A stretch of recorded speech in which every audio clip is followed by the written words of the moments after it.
brought to you by Silver Pumps.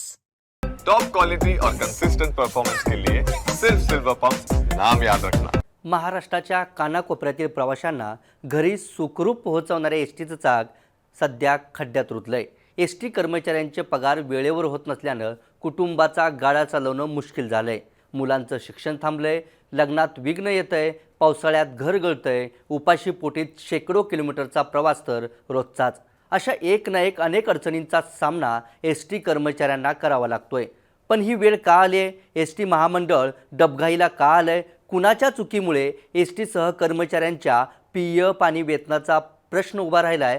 सरकार खरंच मदत करतंय का? याचा शोध घेण्याचा प्रयत्न आपण या व्हिडिओतून करणार आहोत। नमस्कार, मी लखन आदाटे आणि तुम्ही पाहताय मुंबई तक। यंदाच्या बजेटमधून एसटीला उभारी देण्यासाठी सरकारकडून मोठी घोषणा केली जाईल अशी अपेक्षा होती, पण यावेळी हे अर्थसंकल्पातून एसटी सुसाट धावेल यासाठी भरीव तरतूद झालेली दिसत नाही। एसटी कर्मचाऱ्यांच्या पगारातील कपात, उपदान, बँक कर्ज, पीएफची रक्कम महामंडळाने कर्मचाऱ्यांच्या खात्यावर जमा केलेली नाही। आता एसटीवरील देण्यांचीही यादीच पाहूयात। 1 एप्रिल 2020 ते 1 एप्रिल 2024 या कालावधीत कर्मचाऱ्यांच्या वेतनवाढ फरकाची प्रलंबित रक्कम आहे 2318 कोटी रुपये।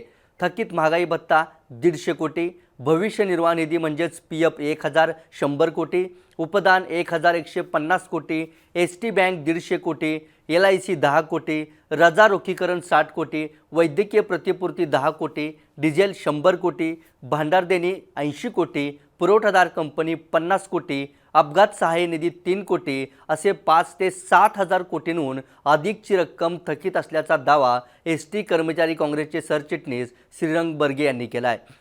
एसटीकडे आजच्या स्थितीत स्वतःच्या 14,400 बसेस आहेत। 87,000 एसटी कर्मचारी सध्या काम करतात, तर दररोज साधारणतः 55 लाख प्रवासी एसटीमधून प्रवास करतात। असं हजारोंना रोजगार आणि लाखोंना सुरक्षित स्थळी पोहोचवणारं एसटी महामंडळ अडचणीत येण्याची कारणं काय आहेत तेही पाहूयात। वाढलेला खर्च हे पहिलं आणि प्रमुख कारण।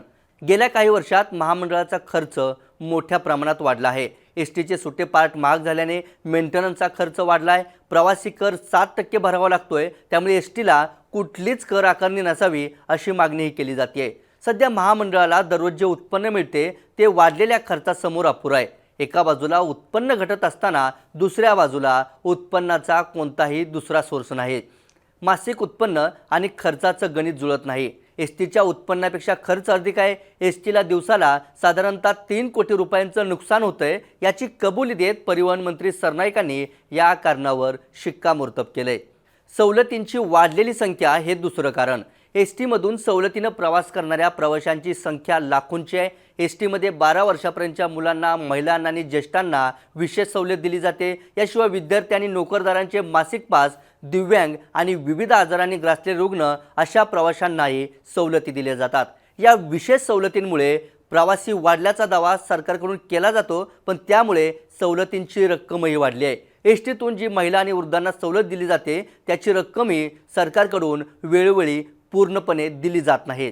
सरकारकडून एसटीला पुरेशी मदत मिळत नाही हे यातलं तिसरं कारण। सरकारकडून अर्थसंकल्पात एसटीसाठी कोणतीही भरीव तरतूद केली जात नाही। यंदाही एसटी तरतुदींपासून उपेक्षित राहिली। कर्मचाऱ्यांचा पगार वेळेत व्हावा, जुन्या गाड्या बंद पडत असल्यानं नव्या गाड्यांच्या खरेदीसाठी पैसे द्या म्हणून महामंडळाला सरकारकडे मागणी करूनही पुरेसा निधी मिळत नाही। सरकारकडे पगार आणि खर्चासाठीच्या गेल्या वर्षीच्या तुटीपोटीचे 993 कोटी 76 लाख अजूनही प्रलंबित आहेत। अडचणीत असणाऱ्या महामंडळाला मात्र सरकारकडून फक्त 350 कोटी रुपये देऊन बुळवण करण्यात आली आहे। खराब वाहनांमुळे प्रवाशांनी फिरवलेली पाठ हेच चौथे कारण। सध्या अनेक डेपोतील बस प्रवासात मध्येच बंद पडल्यानं प्रवाशांना तर फटका बसतोच, मात्र चालक आणि वाहके बंद पडलेल्या बसजवळ अडकून पडतात।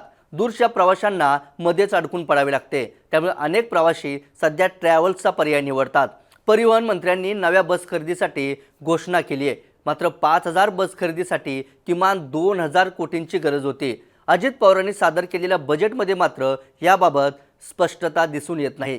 परिणामी अजून काही काळ बंद पडक्या बसेसमुळे चालक आणि वाहकांना त्रास सहन करावा लागणार आहे। मग एसटी ड्युटीला गेलेले सकाळचे कर्मचारी संध्याकाळ झाली तरी घरी परतलेले नसतात। त्यामुळे कर्मचाऱ्यांच्या शारीरिक आणि मानसिक आरोग्यावरही परिणाम होतोय। सध्या सुरू असलेल्या विधिमंडळ अधिवेशनातही एसटीचा हाच मुद्दा गाजला। ठाकरे गटाचे आमदार अनिल परबांनी एसटी कर्मचाऱ्यांच्या पीएफचे पैसे कापल्याचा मुद्दा विधान परिषदेत मांडला। कामगारांच्या पैशावर डल्ला मारला। एसटी कर्मचाऱ्यांचे पैसे परत न करणाऱ्यांना तात्काळ अटक करा अशी मागणी ठाकरे गटाचे आमदार अनिल परबांनी केली आहे। यावर प्रताप सरनाईकांनी परबांच्या आरोपांना बोलताना पीएफचा एकही रुपया खर्च केला जाणार नाही। वातावरणानुसार सरकारच्या निधी अभावी काही गोष्टी घडत असतात, पण कुणाचीही तक्रार नाही। कामगारांच्या खात्यावर पीएफची रक्कम जमा केली जाईल, त्याचं व्याजही दिलं जातंय। चुकीची माहिती पटलावर आणू नका अशा शब्दात अनिल परबांचे आरोप सरनाईकांनी धुडकावून लावलेत। एसटी कर्मचारी काँग्रेसचे सरचिटणीस श्रीरंग बर्गे यांनी एसटीतल्या नियोजनाच्या अभावाचा आणि सरकारच्या दुर्लक्षाचा मुद्दा उपस्थित केला आहे। 5000 बस खरेदीसाठी किमान 2000 कोटींची तरतूद करण्याची गरज होती, मात्र बजेटमधून सरकारने तोंडाला पानं पुसली। सध्या पीएफच्या प्रश्नासह एसटीच्या दुरावस्थेस सरकारच जबाबदार आहे असा आरोप श्रीरंग बर्गे यांनी केला आहे। ठाकरे सरकार असताना महाराष्ट्रात एसटी कर्मचाऱ्यांचा ऐतिहासिक संप झाला होता। त्यानंतर सत्तांतर झालं। सत्ता पालटानंतरही महाराष्ट्राची लाईफलाईन असणारे एसटीचे प्रश्न अजूनही सुटले नाहीत। थकीत वेतन, इंधन खर्च, नवीन बस खरेदी आणि इतर थकबाकी या कारणांमुळे एसटीचं चाक अजूनही रुतून बसलंय। आता एसटीचं खड्ड्यात गेलेलं चाक वर काढण्यासाठी भाडेवाढीचा पर्याय अवलंबला जातोय, पण त्यानंतरही वाट पाहीन पण एसटीने जाईन म्हणत आजही लाखो प्रवासी एसटीचा पर्याय निवडतात। मग मोफत योजनांच्या घोषणांवर घोषणा करणारं सरकार एसटीला रुळावर आणण्यासाठी वेळीच योग्य पाऊल का उचलत नाही? एसटी प्रश्नावरून आवाज उठवणारे वकील गुणरत्न सदावर्ते, आमदार गोपीचंद पडळकर आणि सदाभाऊ खोत आता का गप्प आहेत असा सवाल उपस्थित केला जातोय। या व्हिडिओ तिथेच थांबूयात। एसटी महामंडळ कुणामुळे तोट्यात जातंय? एसटी बंद पाडण्याचा कुणाचा डाव आहे का? राजकारणापोटी एसटीचा बळी जातोय का? याबद्दल तुम्हाला काय वाटतं ते आम्हाला नक्की कळवा। ताज्या घडामोडी आणि अभ्यासपूर्ण विश्लेषणासाठी मुंबई तकला सबस्क्राईब करायला विसरू नका। धन्यवाद।